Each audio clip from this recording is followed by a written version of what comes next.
Antique street. विजय हैरान रह गया था और साथ ही इसमें उसकी दिलचस्पी भी बढ़ गई। इससे पहले भी वो एक बार जॉन प्रताप के साथ एक एंटीक ओकेशन में गया था।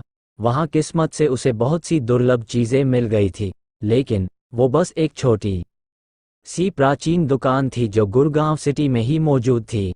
राजवीर जिस एंटीक स्ट्रीट की बात कर रहा था वो यहाँ गुड़गांव सिटी में नहीं बल्कि झिरका सिटी में थी, और उस एंटीक स्ट्रीट पर ना जाने प्राचीन दुकान जैसी कितनी दुकानें थी।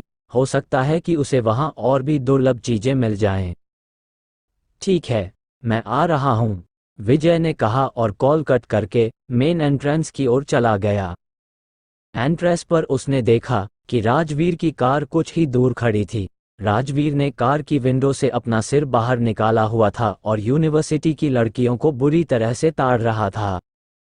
जैसे ही राजवीर ने विजय को देखा, उसने हाथ हिलाते हुए कहा, हे विजय, यहाँ। जब विजय के उसके पास पहुंचा तो उसने फिर से वही विलाप करना शुरू कर दिया। यार, मुझे सच में अपनी कॉलेज लाइफ की बहुत याद आ रही है। फिर उसकी टोन गंभीर हो गई। विजय, ये ध्यान रखना कि अगर तुमने मेरी छोटी बहन को धोखा दिया तो मैं तुम्हें अच्छे से सबक सिखाऊंगा। विजय ने उसकी बकवास पर ज्यादा ध्यान नहीं दिया और कार में बैठते हुए कहा, चलो। झिरका सिटी में एंटीक स्ट्रीट को स्थानीय लोगों द्वारा सट्टा मार्केट भी कहा जाता था, क्योंकि वहां पर कई प्राचीन दुकानों पर बिकने वाली कुछ वस्तुएं दुर्लभ थीं, लेकिन दूसरी ओर कई नकली वस्तुएं भी थीं। एंटीक कलेक्शन हर किसी के लिए एक शौक नहीं था। किसी को गहरी नज़र रखने की जरूरत थी, वरना वो आसानी से स्कैम का शिकार हो सकते थे। राजवीर एक अमीर परिवार से बिलोंग करता था और कम उम्र में ही एक फैक्ट्री का मालिक था। अब जब उसके पास इतनी संपत्ति थी तो उसने प्राचीन वस्तुओं और कीमती पत्थरों को इकट्ठा करने में हाथ आजमाया। वो आधे घंटे से भी कम समय में एंटीक स्ट्रीट पर पहुंच गए। सड़क के दोनों ओर एक क्लासिक शैली में निर्मित इमारतें थीं। सड़क पैदल चलने वालों से भरी हुई थी। सड़क के दोनों ओर छोटे छोटे सामान बेचने वाले स्टॉल भी थे। अपनी कार खड़ी करने के बाद वो पैदल सड़क पर चलने लगे। मुझे यहाँ एक रेगुलर कॉस्ट्यूमर माना जाता है। दुकानें जानती हैं कि मैं कौन हूँ, और जब भी उन्हें नया सामान मिलता है तो वो मुझे खबर दे देते हैं, राजवीर ने चारों ओर इशारा करते हुए कहा। जल्द ही वो स्पिरिट स्टोर नामक एक प्राचीन दुकान पर पहुंचे। ये सड़क पर एंटीक आइटम्स की सबसे बड़ी दुकान थी। जैसे ही वो अंदर दुकान में अंदर पहुंचे, एक कर्मचारी उनका स्वागत करने आया। उसने राजवीर को देखा और एक चौड़ी मुस्कान के साथ बोला, अच्छा, तो ये आप है यंग मास्टर राजवीर, और यह छोटे दोस्त। उसने विजय की ओर देखते हुए पूछा। इसका नाम विजय है, तुम इसे यंग मास्टर विजय भी कह सकते हो, राजवीर ने कहा। कर्मचारी की आंखें चमक उठीं। फिर उसने धीरे से सिर झुकाया और स्वागत का भाव दिखाया। कृपया आप लोग अंदर कदम रखें। राजवीर मुस्कुराया और विजय को अंदर लेकर चला गया। यंग मास्टर, विजय थोड़ा असहज महसूस कर रहा था। हाँ, ये सिर्फ एक टाइटल है। यहाँ बहुत से लोगों को ये टाइटल नहीं मिल सकता। वो केवल एक अमीर परिवार से बिलोंग करने वाले लोगों या फिर एक बिलियनर को ही यंग मास्टर के रूप में सम्मानित करते हैं, राजवीर ने उसे बताया। विजय ने समझते हुए अपना सिर हिलाया। फिर वो एक कॉरिडोर से गुजरे और एक दरवाजे से गुजरे। जल्द ही उन्होंने खुद को एक बड़े हॉल में पाया। हॉल में बहुत से लोगों की भीड़ जमा थी। वो सभी अमीर लोगों की तरह लग रहे थे। उन्होंने अनुमान लगाया कि वहां लगभग 30 या 40 लोग थे। हॉल के चारों ओर लंबी लंबी टेबल्स रखी गई थीं। उन टेबल्स पर 100 से अधिक एंटीक आइटम्स रखे हुए थे। इतने सारे! उन्हें देखकर विजय हैरान रह गया। भले ही यहाँ बहुत से एंटीक आइटम्स है, लेकिन उनमें से कुछ ही कीमती और दुर्लभ है। ये सभी आइटम्स जैसे ही पाए जाते हैं, उन्हें साफ सुथरा करके सीधे यहाँ रख दिया जाता है। इनमें से ज़्यादातर आइटम्स नकली होते हैं, जिनकी कोई कीमत नहीं होती है। हालांकि उन नकली आइटम्स के लिए भी आपको एक अच्छी खासी कीमत चुकानी पड़ती है। वो देखो, उन सभी पर प्राइस टैग लगा हुआ है। अगर तुम इनमें से कुछ भी लेना चाहते हो तो उसे उठा लो और पेमेंट कर दो, राजवीर ने अपने बगल में एंटीक आइटम्स की ओर इशारा करते हुए समझाया।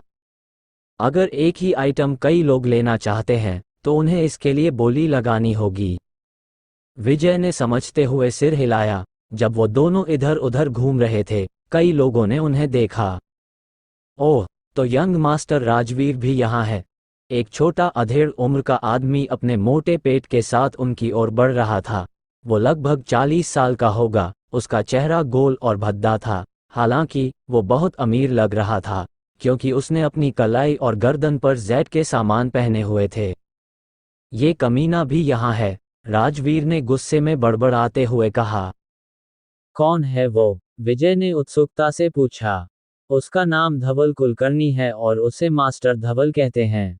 उसने जितने भी जेड पहने हैं उनसे तुम समझ सकते हो कि वो काफी अमीर हैं। हालांकि वो एक कुत्ते से कम नहीं है। जब भी किसी को अपनी पसंद का कुछ मिलता है तो वो लास्ट मिनट में वहां एक कुत्ते की तरह सूंघते हुए पहुंच जाता है और उसे खरीद लेता है। उसने मुझसे भी कुछ चीजें छीनी है, राजवीर ने फुसफुसाते हुए विजय को बताया। अरे, मुझे नहीं लगता कि मैंने इस लड़के को पहले यहाँ देखा है। धवल नाम का मोटा आदमी आया और चेहरे पर एक चौड़ी मुस्कान के साथ बोला। वो यंग मास्टर विजय है, राजवीर ने कहा। ओह, तो वो एक यंग मास्टर है। चलो, अच्छा है तुम यहाँ पहली बार आए होगे, है ना? यहाँ चारों ओर घूमते हुए तुम बहुत कुछ सीख सकते हो। हालांकि मेरे लेवल तक पहुँचने से पहले तुम्हें कई सालों के अनुभव की ज़रूरत होगी, धवल ने खुद पर घमंड करते हुए कहा। फिर उसने राजवीर की ओर देखा और उसका मजाक उड़ाया। यंग मास्टर, राजवीर के पास कोई अनुभव नहीं है, वो अभी भी इसमें नया है। बेहतर होगा कि तुम उससे कुछ ना सीखो। राजवीर को तुरंत गुस्सा आ गया। अपनी जुबान पर लगाम लगाओ धवल, तुम भी कोई 30 मार्खा नहीं हो। मैंने कब कहा कि मैं कोई 30 मार्खा हूं? मैं तो बहुत ही कम अनुभवी हूं, लेकिन फिर भी मैं तुमसे तो बेहतर हूं। धवल ने एक दिखावटी मुस्कान पहनी हुई थी और उसकी आवाज का लहजा मजाकिया लग रहा था। ठीक है, अभी के लिए इतना ही काफी है। मैं अभी ही यहाँ आया हूँ, तो मुझे टाइम वेस्ट नहीं करना चाहिए। इतना बोलकर धवल मुड़ गया और वहां से चला गया। वो एक दुष्ट कुत्ते से कम नहीं है जो दूसरों की रोटी छीन कर खा जाता है। फिर इसमें घमंड करने वाली कौन सी बात है? राजवीर गुस्से में था। चलो विजय, हम भी कुछ देख लेते हैं, उसने विजय से कहा और आगे बढ़ गया। हॉल में माहौल तनावपूर्ण था। लोग टेबलों पर रखे गए हर एक आइटम को बारीकी से देख रहे थे और उनकी जांच कर रहे थे। बोली शायद ही कभी लगाई जा रही थी। वो किसी और के पहले बोली लगाने का इंतजार कर रहे थे। वहां टेबलों पर बहुत से आइटम सजाए गए थे। हालांकि वो जानते थे कि इनमें से नकली आइटम निकलने की संभावना थी। अगर वो एक नकली आइटम उठाते तो इससे उन्हें बहुत बड़ा नुकसान उठाना पड़ सकता था। इसके अलावा भले ही वो ये भी जानते हो कि उनके द्वारा उठाया गया एक एंटीक आइटम भी हो सकता है, फिर भी इसमें नुकसान उठाने की संभावना थी, क्योंकि अगर वो बारीकी से नहीं देखेंगे तो उन्हें उस आइटम जो कि कम कीमती था के लिए उसकी कीमत से ज़्यादा चुकाना पड़ सकता था। प्राचीन युग की मानी जाने वाली वस्तु वास्तव में आज के युग की भी हो सकती थी, तो ये भी पैसे का एक बड़ा नुकसान होगा। बेशक सौदेबाजी करने का मौका हमेशा मिलता था। विजय हॉल के चारों ओर घूमता रहा। उसने प्रत्येक वस्तु को देखा और केवल उन्हें छुआ। वो प्रत्येक वस्तु पर आध्यात्मिक ऊर्जा को महसूस कर सकता था, जो कि अलग अलग तीव्रताओं में मौजूद थी। एक प्राचीन वस्तु जितनी पुरानी थी, उतनी ही मजबूत आध्यात्मिक ऊर्जा का उसमें प्रवाह था। इसके विपरीत, एक वस्तु जितनी नई थी, आध्यात्मिक ऊर्जा उतनी ही कमजोर थी। इसके साथ विजय मोटे तौर पर उन प्राचीन वस्तुओं की उम्र का आकलन भी कर सकता था। इसका मतलब है कि वो ये भी पता कर सकता था कि वस्तु कितने वर्ष पुरानी थी। उसने हॉल के चारों ओर पूरी तरह से चक्कर लगाने के बाद चलना बंद कर दिया। उसकी भौहें थोड़ी मुड़ी हुई थीं और वो निराश लग रहा था। उसे कुछ खास मिलने की उम्मीद थी, लेकिन उनमें से कुछ भी खास नहीं था। दूसरी ओर आर्टिफैक्ट्स अविश्वसनीय रूप से दुर्लभ वस्तुएं थीं। उनमें से एक को ढूंढना ही पहले से बहुत ज्यादा किस्मत की बात थी। इस बात की कोई गारंटी नहीं थी कि प्रत्येक प्राचीन दुकान पर वो मिल सके। आईपी, एक आर्टिफैक्ट को किसी भी एक एंटीक आइटम से ज्यादा दुर्लभ और कीमती माना जाता था। विजय ने कुछ देर सोचा और फैसला किया कि वो बाद में किसी और दुकान पर जाकर एक नज़र डालेगा। इस बीच राजवीर की नज़रें एक कृष्ण की जैड मूर्ति पर थीं। उस पर हस्तकला नाजुक थी और मूर्ति जीवंत थी। प्राइस टैग पर दी गई जानकारी के अनुसार वो चोल राजवंश से थी और उसकी कीमत 1,20,000 रुपये थी। राजवीर बहुत लंबे समय तक उसके सामने खड़ा रहा और बारीकी से उसकी जांच की। फिर उसने उस जैड मूर्ति को खरीदने का मन बना लिया। इससे पहले कि वो कुछ बोल पाता, उसने अपने बगल में एक भद्दी सी आवाज सुनी। ओह, यह जैड मूर्ति बुरी नहीं लगती। यह एक असली जैड है। क्या सौदा है? आओ, इसे मेरे लिए पैक कर दो। मैं, मास्टर धवल, इसे लेना चाहता हूँ। वो कोई और नहीं बल्कि धवल कुलकर्णी था। ओह, यंग मास्टर राजवीर, क्या आप भी जैड मूर्ति में रुचि रखते हैं? कहावत सही है, महान मस्तिष्क समान रूप से सोचते हैं। दुर्भाग्य से मेरी नज़र पहले उस पर पड़ी थी। अगर तुम चाहो तो हम इसके लिए बोली लगा सकते हैं, लेकिन मुझे डर है कि तुम मुझे पछाड़ नहीं पाओगे। धवल राजवीर की बगल में आकर खड़ा हो गया और एक तिरछी मुस्कान के साथ मुस्कुराने लगा। राजवीर तुरंत गुस्से से लाल हो गया। उसने धवल की ओर देखा और कहा, मैंने इसे पहले देखा था। मोटे कमीने, तुम फिर से मेरी चीज को छीनना चाहते हो। अरे, तुम्हारी चीज, प्राचीन वस्तुओं को टेबल पर रखा जाता है और हर किसी के पास उन्हें खरीदना का हक होता है। अगर तुम खुश नहीं हो तो हम इसके लिए बोली लगा सकते हैं। मुझे इससे कोई फर्क नहीं पड़ता। वैसे भी मेरे पास बहुत पैसे हैं। धवल ने मुस्कुराते हुए कहा। वो पहले से कहीं ज्यादा घमंडी हो गया था। तुम? राजवीर गुस्से से जल रहा था। वो उस मोटे कमीने की तरह पैसों से बोझिल नहीं था। राजवीर केवल एक टॉय फैक्ट्री का मालिक था, जबकि धवल प्रॉपर्टी बिजनेस में था। वो कभी भी उसे बोली में नहीं हरा पाएगा। उनके आसपास के जमा लोग भी गुस्से में दिख रहे थे। धवल ने उनमें से भी कुछ के पास से इस तरह से ही सामान छीना था। मुझे अब वो नहीं चाहिए। तुम ही उसे अपने पिछवाड़े में डाल लो। राजवीर गुस्से में चिल्लाया, फिर मुड़ गया और कहीं और चला गया। धिक्कार है, वो मोटा कमीना। विजय की ओर जाते हुए राजवीर अभी भी धवल को कोस रहा था। विजय ने पहले उस मोटे आदमी को फिर राजवीर की ओर देखा। अचानक वो शरारत से मुस्कुरा दिया। क्या तुम उसे सबक सिखाना चाहते हो? विजय ने धीमी आवाज में राजवीर से पूछा। ओह, राजवीर हैरान रह गया। फिर उसने विजय को अजीब ढंग से देखा। बेशक मैं चाहता हूं, लेकिन तुम ऐसा कैसे करोगे? यह आसान है, बस देखते जाओ, विजय ने मुस्कुराते हुए कहा। फिर वो हॉल के एक कोने में गया, जहां एक टेबल पर एक jade brass candle stick holder रखा हुआ था। Jade brass candle stick holder प्राचीन काल का सिर्फ एक सामान्य जेड कैंडल स्टिक होल्डर था। इसमें 5 कैंडल्स को एक साथ रखा जा सकता था और इससे ज्यादा उसमें कुछ खास नहीं था। हालांकि ये पूरा जेड पत्थर से बना हुआ था और उस पर नक्काशी उत्तम दर्जे की थी, जिस वजह से उसकी एक अच्छी कीमत मिल जाती थी। प्राइस टैग के अनुसार ये चेर राजवंश से था और उसकी कीमत 90,000 रुपये थी। जेड आइटम्स का मूल्यांकन करना काफ़ी मुश्किल था और हाल ही में लोग उनकी नकल करने लगे थे। इस वजह से ज़्यादा लोग जेड आइटम्स पर जुआ खेलने की हिम्मत नहीं करते थे। बहुत से लोगों ने कैंडल स्टिक होल्डर की जांच की थी, लेकिन किसी ने भी कोई बोली नहीं लगाए। विजय ने छूकर उसकी जांच की और पाया कि होल्डर चेर राजवंश से भी पुराना था, बल्कि ये चोल राजवंश से था। उसकी आसानी से अपने वर्तमान कीमत से 10 गुना ज़्यादा कीमत मिल जाती। यह एक अच्छा सौदा था। विजय ने कुछ दूरी पर खड़े एक कर्मचारी की ओर इशारा किया। मुझे यह वस्तु चाहिए।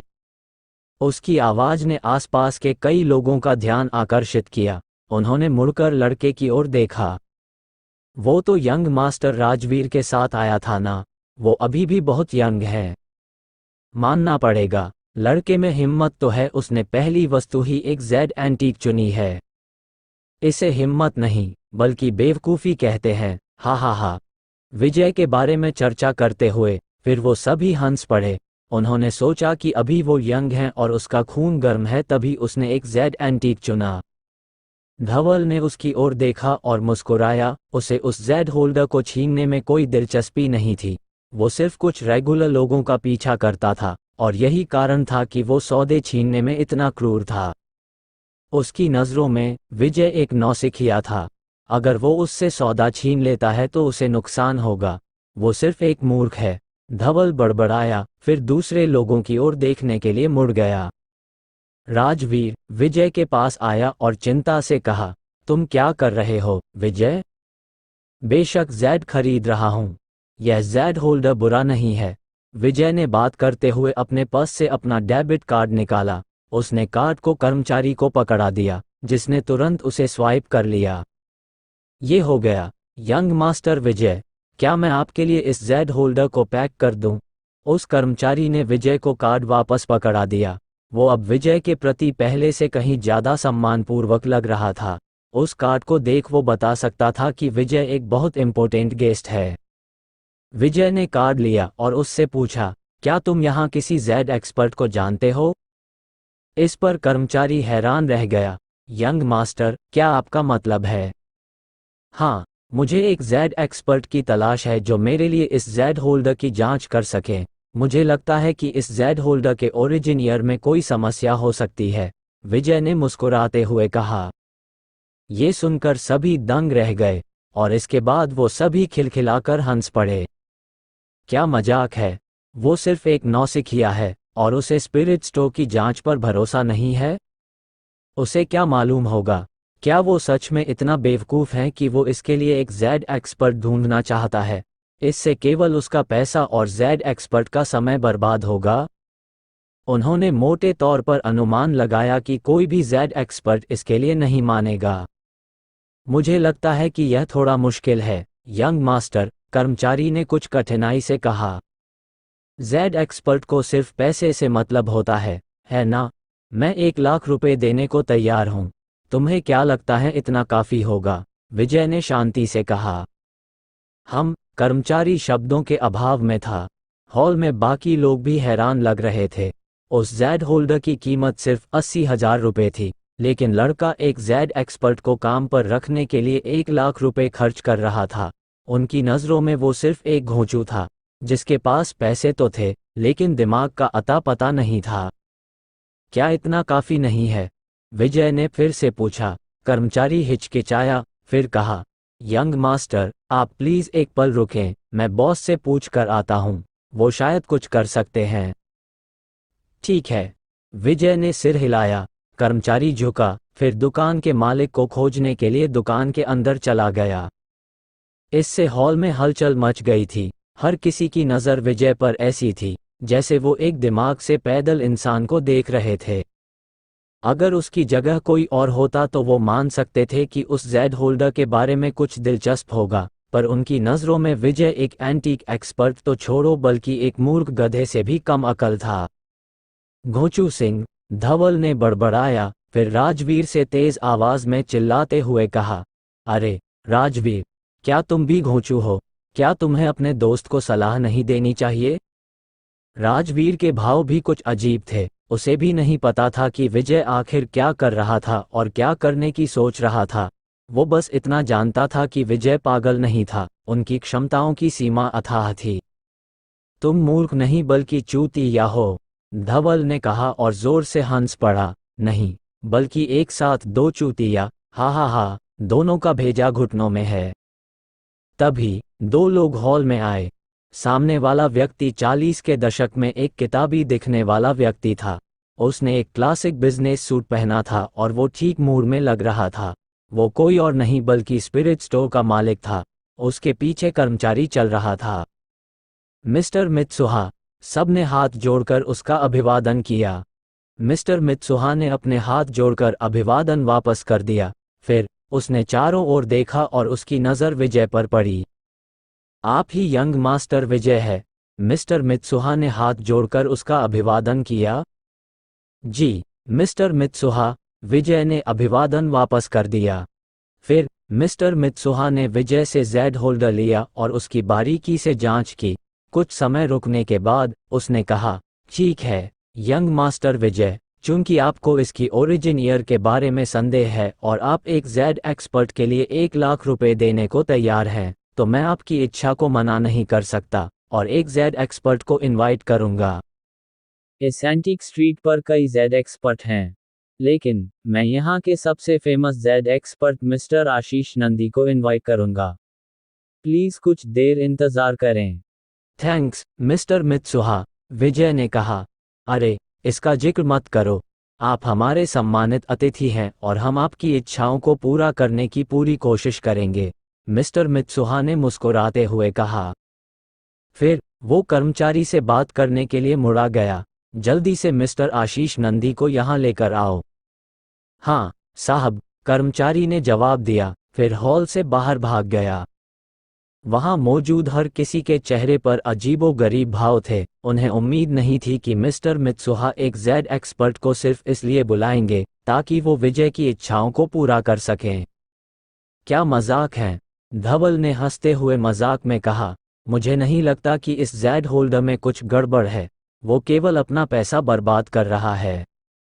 वो अपनी बाहों को चढ़ाते हुए वहां खड़ा था और विजय को खुद का मजाक उड़वाते हुए देखने का इंतजार कर रहा था। लगभग 7 से 8 मिनट बाद कर्मचारी एक बूढ़े आदमी के साथ लौट आया। मिस्टर आशीष नंदी अपने 60 के दशक में थे। भले ही उनके बाल आधे सफ़ेद थे और उनका शरीर पतला और हड्डी वाला था, लेकिन वो अच्छे मूड में थे और उनका चेहरा रंगों से भरा हुआ था। जैड कहाँ है? मिस्टर आशीष ने कहा। यहाँ है मिस्टर आशीष, मित्सुहा ने उसे जेड होल्डर पकड़ाते हुए कहा।